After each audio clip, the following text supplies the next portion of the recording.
The swans there.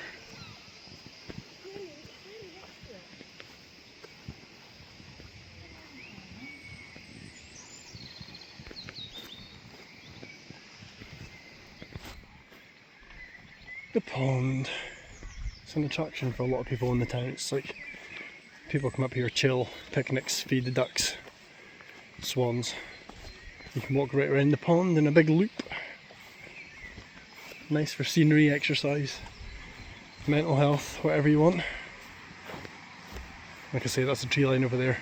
And as it gets to over there behind that, but you can see like a yellow plant just past there a bit more, then you go up the hill. Nice little camping spot.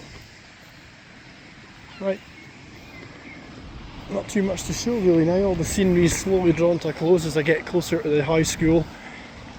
The trees start to thin out soon. Last thing is the waterfall here, of course.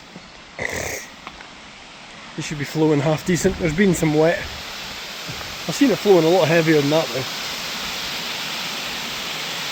Yeah. So there you go. Okay, ciao for now. I appreciate you all. Watch out for more videos. Like and subscribe. Take care.